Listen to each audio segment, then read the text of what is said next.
So again, welcome to our readers, to our angels. We thank you very much for purchasing your tickets. We thank you very much for supporting this Writers' Festival, because this, in its sixth year, has really turned into something quite extraordinary, as you can see. 86 events within the 2.5 days. So again, we thank you, we welcome you, and we will have time with Lynne for Q&A. Lynne and I are going to go about 35 minutes in the conversation, and then your questions are most welcome. So, Lynne, my first question to you is war ever justified? Whoa. We're gonna small, just a little small starter. question. Oh, first of all, thank you so much for coming. And I'm particularly happy about this event because this is one of my favorite books, Citizens of London. It's very close to my heart, and so I hope it's close to some of your hearts too. I know that a number of you have read it. Is war justified? Yes, I think it is. It obviously depends on what's going on. World War II was absolutely, in my mind, justified. It's easy to say that now, looking back on it. Running up to the war, it wasn't that obvious, certainly in this country. And it wasn't obvious to the minds of the French and the British as well, even though they were faced with the stark threat of Hitler and Mussolini, but of course, particularly Hitler. As it turns out, when we look back, yes, we were facing, the West was facing a mortal threat to everything that we hold important and dear. The Western civilization was at stake in this war, and it certainly was justified in this case. I'm not going to say that about all wars, but in this case, I think it was. And one of the key issues in your book, Citizens of London, is the rallying of American support to enter World War II, in many ways to convince FDR that this must be done, that the life of Europe, and particularly the life of England as your book evolves, was horrendous. And Hitler was running wild, and yet stateside it appeared that FDR was battling the isolationists, and the isolationists were really holding forth, including Joseph Kennedy. Right. Yeah, I think a lot of Americans don't realize, a lot of people don't realize that between 1939 and 1941, the world was really on the edge of, well, it was in disaster, and we in this country, protected by two oceans, were not inclined to get involved in that disaster. We had already been through World War I, which many, if not most Americans, considered a disaster. We got into it supposedly to save the world for democracy, and instead we got Adolf Hitler.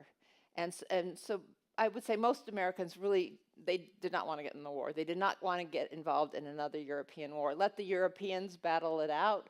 That was really the main, I think, the overriding feeling, certainly in the late 30s and in 1940.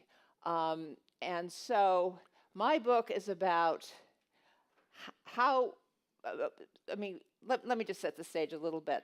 In the spring and summer of 1940 was when Hitler just descended on Western Europe. First, the Nazis invaded in a blitzkrieg attack Norway and Denmark, and conquered them. And then in May 1940, they launched a blitzkrieg of Western Europe itself, and within weeks had taken over almost all of Western Europe, including France, which was an enormous shock. Everybody thought France would be able to hold out, but no, it fell in a matter of weeks. So all of a sudden, Britain is left by itself as the sole bastion of freedom and democracy in Europe. And this little tiny island was facing a coming onslaught of the Germans. And just by fortuitous chance, Winston Churchill becomes prime minister on the day Hitler launches his blitzkrieg. Talk about drama, you can't make this up. So this guy almost single-handedly says to his country, we're not going to give up. Everybody else is counting us out. We are going to fight on. And the Americans, but quite frankly, as he well knew, the only way Britain could survive and then go on to hopefully help conquer Germany was American aid. There was absolutely no way Britain could last.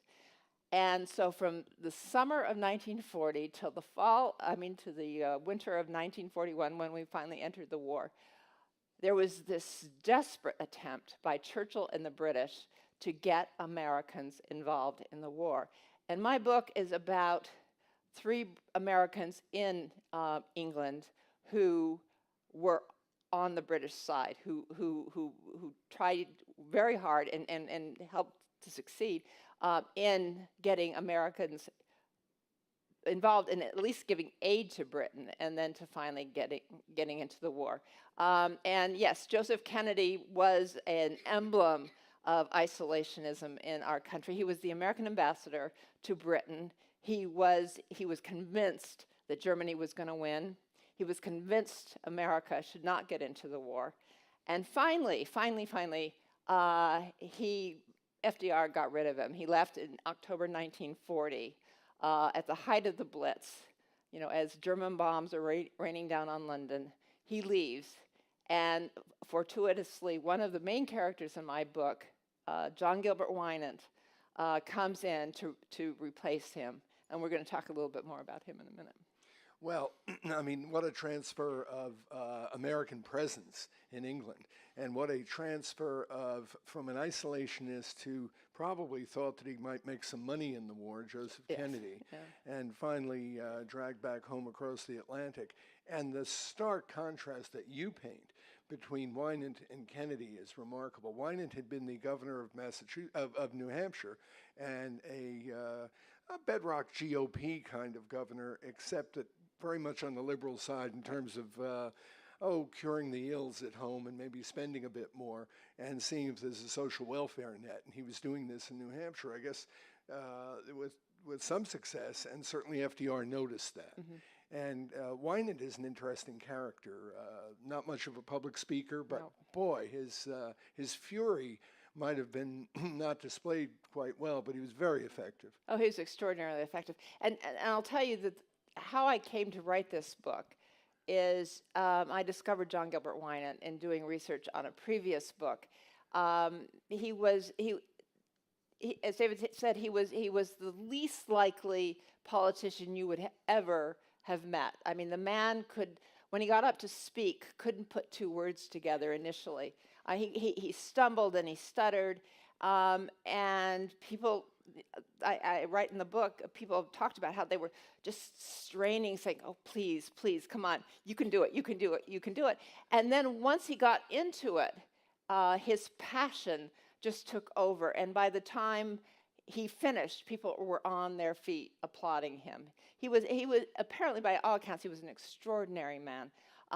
And when Kennedy went home, because of his background as governor of New Hampshire, he had also been the first head of Social Security in this country. And he basically gave up his political future because the Republicans in 1936 set out to defeat Social Security. They wanted to repeal it. And Gil Winant, who was the head of Social Security, went on radio and made this stirring speech basically saying that Republicans were absolutely wrong. And after that, his political future as a Republican was over. So he was an ally of FDR, and FDR wanted to send to London somebody who had a very strong sense of social justice, so different from Joe Kennedy. And so he sent this kind of dark horse guy who nobody really knew about to London. And the very first thing he did when he landed in England, and this was in March 1941, which was really probably the worst point of the war for the British. The bombs were falling during the Blitz. Thousands of people had been killed. German submarines were decimating British shipping. So Britain was really on the edge of going down to defeat. The people, starvation faced them they were looking starvation in the face because so much of British shipping was being destroyed. And they thought America had totally abandoned him. And then in comes this gangling, tall politician from New Hampshire, and he gets off the plane, and the first thing he said is, "There's no place I'd rather be than in England." I mean, stark contrast to Joe Kennedy. And he proved it. He walked the streets of London during the Blitz as the bombs were falling and asked everybody that he met what he could do to help. And so news spread really fast about this unusual American who was basically saying to the Brits, we're standing with you. I don't know when it's going to be, but we will stand with you. He had an extraordinary impact on the British. And several people who were interviewed said it was the first inkling they had that America really, truly cared about them. So that was important, and we can talk later on, but he was also very, very important in telling Roosevelt, the British are holding out, we need to get involved in the war. And the other two men that I write about did the same thing. But to me, he's the hero of this book. He really is. And a man that nobody has ever heard of, virtually. I was on All Things Considered, No Morning Edition on NPR, and the host, Robert Siegel, said before, he said, I just want you to know that the only person I'm going to talk about in this interview is John Gilbert Winant, because I had never heard of him. And he said, I polled everybody that I interviewed last week, all these big Washington figures, and asked them if they had heard of him, and not one had heard of him. So he said, he's really intriguing, and that's what we're going to talk about. And he is, as I said, he is the hero of this book. And then the other two figures, Churchill, of course, but the interesting one, as well as Winant, is Edward R. Murrow, household name for, I'm guessing, most of us in this room by age. I mean, he was a TV fixture throughout the 50s into the 60s even, a cigarette in hand, and interviewing in kind of an interesting way. They did it technologically, with he looking at a TV set almost as if it were a fireplace in a home. But his power in World War II was to let the American people know. I could almost hear the screaming bombs coming in the background. So he turned journalism around, I would say. Didn't he? He made it an advocacy journalism, reporting, but reporting with a purpose and with a great passion. Yeah, Ed Murrow is a seminal figure in American journalism. There's no question. He and the correspondents that he hired to create CBS News before and during the war basically invented broadcast journalism. There was no such thing as broadcast journalism. Radio was very new still then, and that there were no journalists who had been hired by the networks. So he and these great journalists that he hired basically did it on their own. And obviously, when we got into the war, print newspapers were the main source of news for the American public. 2 years into the war, it was radio. And thanks to Murrow, and then some of the other correspondents who came along. But it was really Murrow and the Murrow boys. My husband and I wrote a book about them early on. So yes, he was incredibly important. He was the most influential and certainly the most famous American journalist during the war. And he truly believed that America had to get into the war to help save England. And not only that, obviously to save Western civilization. And he did something that CBS frowned on. He made it very clear, without saying, we have to get into the war, he made it very clear from his broadcast from London. It was clear that that's what he meant when he was reporting. CBS wasn't very happy about it, but those reports, standing on the rooftops of London, describing the bombing, describing the British reaction, the courage, the resolution they had in standing up to this, even though the U.S. wasn't in the war, they were not going to give in. That was incredibly important in the shift of American opinion from isolationism, strong isolationism, and it started with the Blitz and the way Churchill and the British responded. It started shifting. So by the time we got to Pearl Harbor, even though Americans didn't really want to go to war, the majority thought that if we did get involved in the war, it was absolutely important for us to defeat Hitler. And Edward R. Murrow and his correspondents played an enormous role in that shift. And your book title is so fitting, Citizens of London. And if we can, I'm not trying to trivialize it, but by using the word lifestyle, but the way that Edward R. Murrow, for instance, and his wife tried to carry on a normal life, love of London, love of restaurants, going out for cocktails, etc. Somehow or other, they wedged that into this insanely dangerous moment with bombs falling, and you could choose a restaurant, and maybe that was a target that night. That's another reason why I wanted to write the book, was about London during the war, and exactly what David was talking about. London during World War II, especially in the early years, was, I think, the most exciting, romantic, terrifying place in the whole world. I mean, that city is in the middle of bombs falling, at least for the first year and a half. It's that the British are being rationed. It's not showing the way it usually does. I mean, London was experiencing a lot of problems, but at the same time, there was this sense of heightened life. If you were living in London, you felt, that life could never be better, in a sense. Some people did. Obviously, the Londoners who had been bombed out of their house didn't feel that way. But for journalists and for officials and for military people, there was this kind of carpe diem quality to it that, we have to live for today because tomorrow we may die. And so you could see this in so many ways as it happened. But one of the ways was romance. I mean, people got involved with other people. They had a lifestyle that they would never have had during peacetime. And to give you one example, the three men I write about, Murrow, Winant, and Averell Harriman, who was the third man, were pulled into the family life of Winston Churchill himself. Churchill knew how important these three men were to his country and to its future. And so he invited them not only into his government, that they became not part of the government, but they were certainly privy to government officials. But he invited them to his family life. So Winant and Harriman particularly spent many weekends with the Churchill family at Chequers, which is the Prime Minister's official country estate. And the relationship was so close that all three of them had affairs with members of Churchill's family. Averell Harriman and Edward R. Murrow had affairs with Pamela Churchill, who was Winston Churchill's daughter-in-law, married to his son Randolph.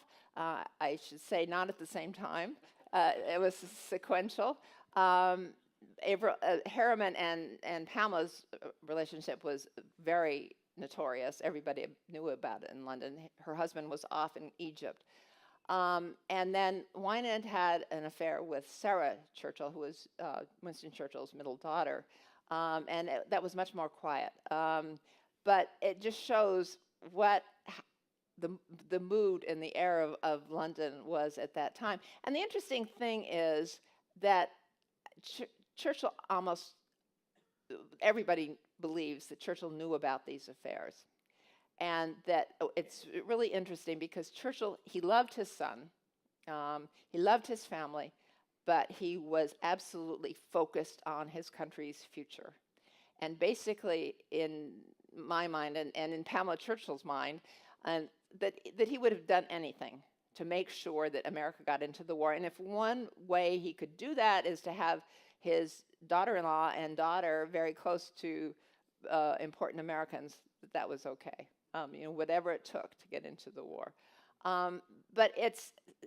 So this book is really, I try very, very hard to evoke what it must have been like in London during that time, not only for these favored Americans or whatever, but also for Londoners. And that's what the title, Citizens of London, comes, it's referring to these three guys, but it's also referring to the people in London and as I said, their incredible courage and their sense of humor in living under the most horrendous conditions sometimes. The title Citizens of London comes from a broadcast that Eric Sevareid made, Eric Sevareid being one of the Murrow boys. And he was in London during the Blitz and left during the Blitz. He left and went back to Washington. Of course, I assume that some of you remember Eric Severide from CBS. And he gave a broadcast before he left, and he had come from Paris after Paris had fallen, and he said that he thought when he came to London that London and the Brits wouldn't hold out. He didn't really like the Brits at that point, and their reaction to, in the Blitz changed his mind. And he said at the end of the broadcast, I left, Paris was like a beautiful woman dying and not really knowing or caring why. And London was totally different. And he started getting choked up. And at the end, he said, in years to come, there will be some people who will say about this war, I was a sailor, I was a soldier, or I was an airman. And then others will say, I was a citizen of London. And that to me just sums up what I was trying to get across in this book, not only from the Americans' point of view, but from the Brits' point of view as well. How did was the German bombing random? Probably not, knowing the Germans. But how were their targets chosen each night? It's quite remarkable. First of all, it's quite remarkable that they didn't flatten London.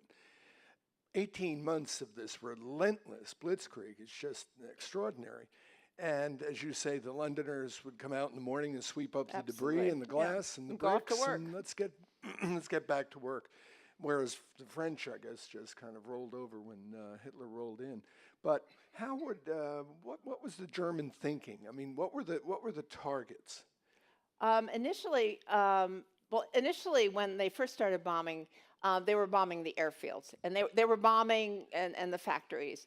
And if they had continued doing that, Britain probably would have gone down to defeat. But they changed their minds because Britain sent there were several bombing raids to Berlin early on in the Blitz. And Hitler got furious and said, okay, if they're going to bomb Berlin, we're going to bomb London. So they changed their strategy from bombing, the places where, in fact, they could do the most damage, airfields, planes, etc., factories, and they switched it to bombing not only London, but other major British cities. The thing is about London is, and it shows you why it didn't work, London is an enormous city, as all of you who've been there know. It's not this little tiny compact capital. So they did a huge amount of damage. It was mostly in the East End, the docks initially, and then they did target sites like the BBC. The BBC was a favorite target. And the House of Parliament was hit. Buckingham Palace got minor hits. They were going after certain places, but they did, as I said, tremendous damage. But there is no way they could have bombed all of London. It's just too huge. And so it did enormous damage. It was terrifying. But in the end, they failed in this Blitz. The Blitz itself, the early Blitz, only went on for about 4 months, but then they came back with their new weapons, the V1 and the V2 bombs later in the war. And again, it was terror attacks. It was huge. Thousands of people died, but it really did not cut off. I mean, it didn't destroy London, to put it mildly. And London and the government carried on. The government never left London. Churchill never left London. The King and Queen never left London. So it was still going. It was wounded, but it was still going strong. Back to advocacy journalism for a little bit. Lynn, do you think that this was the real birth of advocacy journalism, that is, the Murrow boys really telling the home front back here that this war had to be fought, and this was a disgraceful attack on Western civilization and humanity, what Hitler was doing? Do you think this was the birth of modern advocacy journalism? Because we see so much of that now. We take it for granted. It's where journalism is gone. There had been advocacy journalism. This country has always had advocacy journalism, but it was particularly, I mean, we think of this war as a good war, and in a sense it was, and it was a war that, going back to what we were talking about, needed to be fought, and Murrow felt very, very strongly about that. he was getting into a gray area. CBS did not want him to do this. And several of his correspondents did the same thing, and they got into much more trouble than Ed Murrow. Edward Murrow was a god at that point, so there wasn't much CBS is going to do to him. But his other correspondents, like Eric Sevareid, got into a lot of trouble because he was doing kind of the same thing. Yeah, I mean, I think it's been going on since then. They did it more openly, I think, because they felt so strongly about this war. But certainly there always has been a war between, quote, objectivity. The thing is, Stan and I wrote in the Murrow Boys, there really is no such thing as objectivity. I mean, journalists are, and we're both former journalists, are people, and they have their feelings. The question is, are you going to be fair and balanced? That's what you really have to think about. You can't be objective. There's no way you can be objective, but you can be fair and balanced. And Murrow and the boys and other journalists, I think, felt in the case of this war that there was no fairness and there was no balance. You couldn't say the Nazis are here and the Allies are here and call them equal. You know, it was like this. And so every era since then, we've been struggling with, is this a time when we need to have advocacy journalism, or should we? How are we going to be fair and balanced, and how are we going to deal with this? Well, even selection of topic is where I suppose journalistic subjectivity begins, because if a reporter chooses a topic, well, Absolutely. that's choice. Absolutely. So once that choice is made, kind of off and running to give a point of view. Right. We talked about, Lynn, about having Q&A. This is a good time for that? Yeah, sure, absolutely. I would love to. If you would please state your question with as much volume as you can, and then we'll repeat it up here.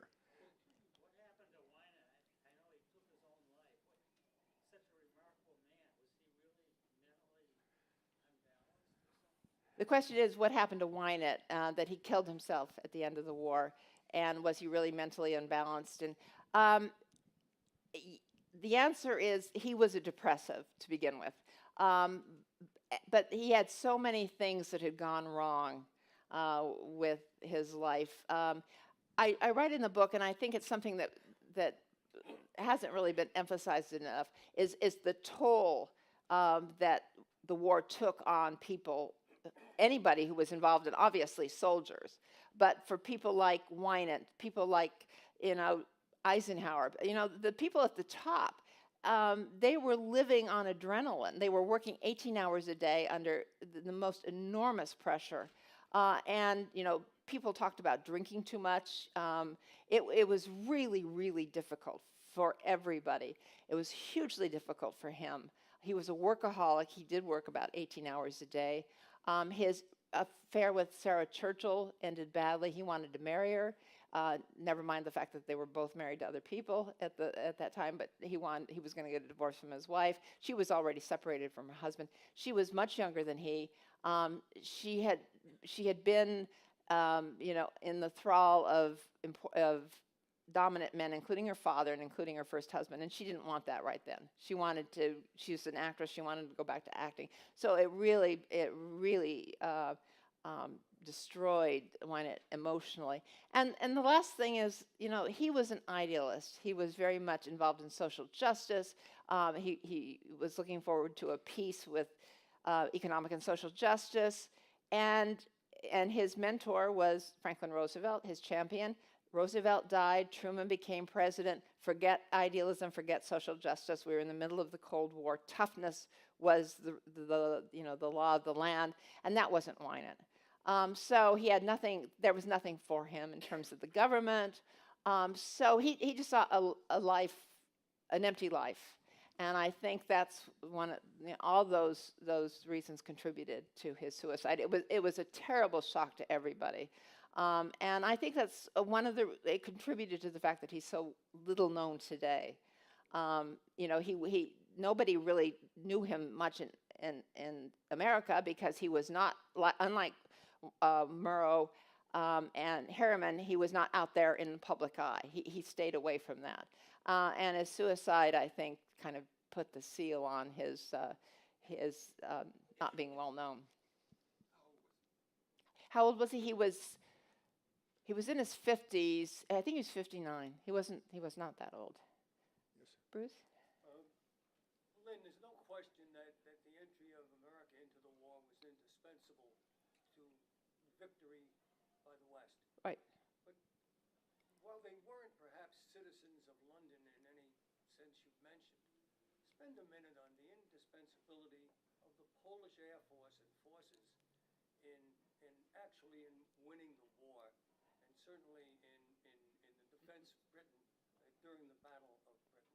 This question is about the Polish airmen who helped win the war in the Battle of Britain. We've been talking about Americans, but there were many others from other countries who were incredibly important. And they were, I mean, we know about it because my husband and I wrote another book about Poland and World War II, and specifically about the Polish pilots who flew in the Battle of Britain, and by many accounts, including the Brits, were not responsible, but were vital for the victory in the Battle of Britain. Just to this is another book, but just to let you know, in the Battle of Britain, I don't know how much you guys know about the Battle of Britain, but certainly when we were starting doing research about all this, I always thought the Battle of Britain, it was British pilots. It was those, you know, the brave, the few that Churchill talked about, all these young British pilots, RAF pilots. And as it turned out, 20% of the pilots who flew in the Battle of Britain were from occupied Europe and Commonwealth countries. So, and the Poles especially were important. There were about 143 Poles who flew in the Battle of Britain. They were veteran pilots. They were battle-hardened pilots. They had already flown in the defense of Poland, which did not go well, but they were extremely good. They were extremely good pilots. And the RAF did not want to use them or the Czech pilots because they were from Eastern Europe. And in England's view, especially in the RAF's view, you know, they were like, it was from another world, you know, that they were kind of this, you know, savages from Eastern Europe, and they didn't know anything about them. And as it turned out, they were brilliant pilots. And at the end of the Battle of Britain, they were the heroes of Britain. The Poles were the glamour boys of London and Britain, and I do write about it some in Citizens of London. And then, you know, it wasn't just the RAF. The Poles also fought with the British Army, made a huge contribution to the victory. And then at the end of the war, they lost their country to the Soviet Union. It's a very, very sad story, but they were very, very, very important. Yes, sir. First, I'd like to say that your book is the favorite book I've had to read in the last 10 years. Oh, thank you. Thank you. Wow. Thank you. Do you need a new copy or anything? I've given away several already. But I have a two-part question with respect to Mr. Murrow. Before he came to London, was he an Anglophile? And secondly, how did it happen that he came to England? Very good question. The question is about Murrow. If before he came to London, he was an Anglophile, and the second part, I'm sorry. How did it happen he came to England? Well, let me start with the second question first. Ed Murrow came from an extremely poor family background. He was born in Polecat Creek, North Carolina. His name really wasn't Edward R. Murrow. It was Egbert Roscoe Murrow, and he changed it, you know, later on. His father was, I can't remember exactly what he was, but then he went to Washington State, his family. They didn't have indoor plumbing for a long time. Ed Murrow worked as a lumberjack. You know, when he was not in school, he went to Washington State University, got a degree in speech, and then came east and got involved in a bunch of student organizations, international student organizations. He was hired by CBS as in New York, and he was sent to London as director of talks. That was his title. There was no, remember I said there were no journalists in broadcast journalism. So he was supposed to arrange things like the nightingale singing, not in Berkeley Square, but in you know, in a forest, and you know, in speeches by people. And it was his idea to start reporting as Hitler is threatening Europe, and so that's how he came to England. The question about Anglophile is so interesting because he didn't have any background with England. Within a year, he was sporting Savile Row suits. I don't know if you've seen pictures of him, but my God, he was really handsome, and he was wearing these incredible suits, and he carried himself. Like an Englishman. He palled around with lords and ladies, and spent weekends on their estates. Even though he was really very much for social justice, and he very much against class inequality, but he still loved that whole experience of living like that, which his wife hated. His wife actually came from a much higher social class than he did. Her forebears came over on the Mayflower. She was the cousin of Kingman Brewster, if anyone who came from Yale, etc. But Murrow absolutely loved this whole thing, and he felt conflicted because it went against really what he believed in, but he enjoyed it. And within a couple of years, he was the American to know in London. Roosevelt sent Harry Hopkins to talk to Churchill, and the first person that Hopkins talked to was Edward R. Murrow. He was the guy in London. And it's just extraordinary how he transformed himself completely, within just a matter of a couple of years. He was a genius in a lot of things, and one of them was making himself into something he was not, really. Anything else? Yes, ma'am.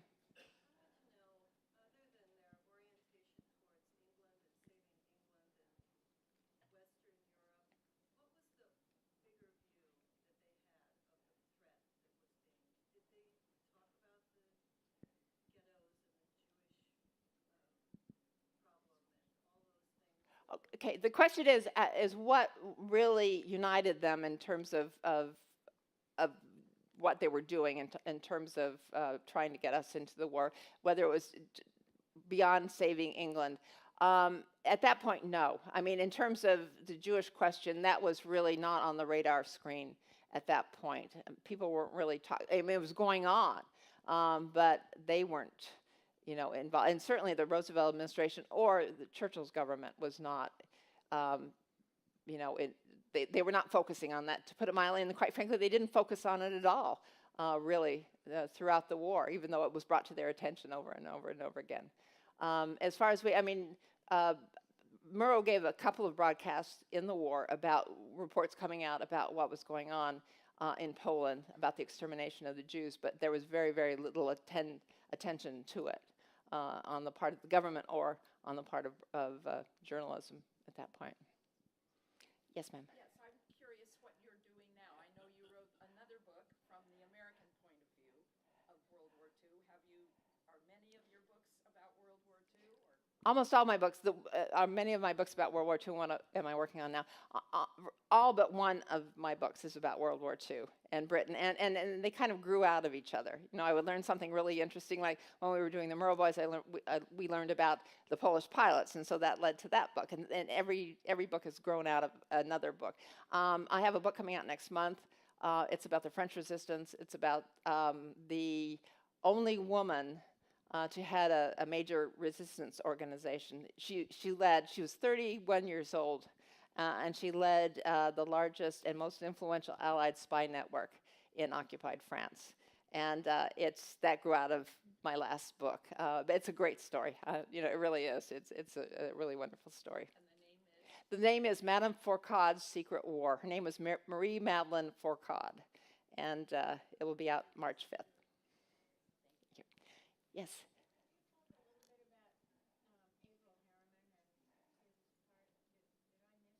No, you didn't miss it because I haven't really talked about it. The question is about Averell Harriman and the role he played.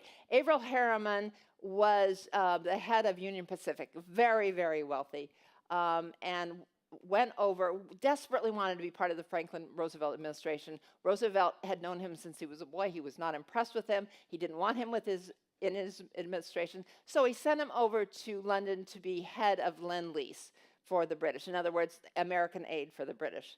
So having failed to become part of the Roosevelt administration, Averell Harriman did his best to become an integral part of Churchill's circle, which he succeeded in. Part of it is having an affair with Churchill's daughter-in-law, but he really did become very close to Churchill.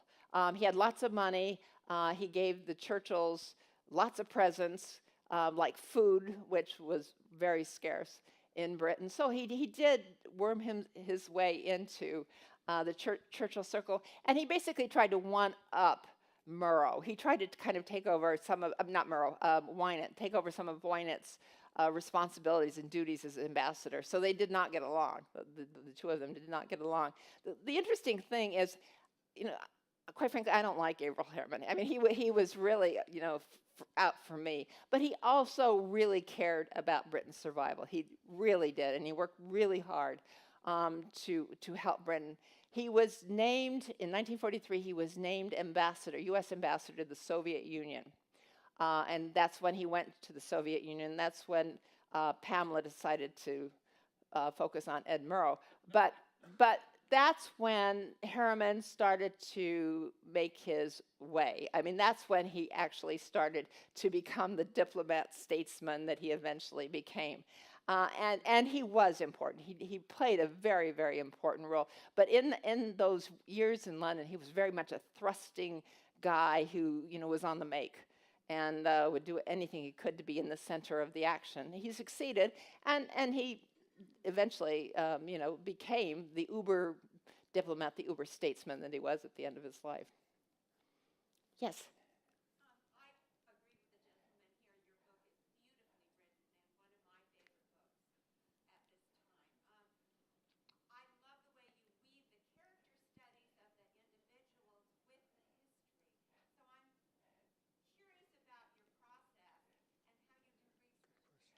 That's a very good question about how I weave characters into the history and how I do research.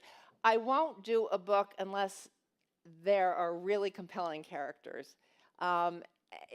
History is his story. It's about people, and so I want to tell the story of an event or a story of whatever I write about through the eyes of the people who are involved, and it's interesting to me, and I think it's interesting to readers. People don't like reading just about dry events, dates, places.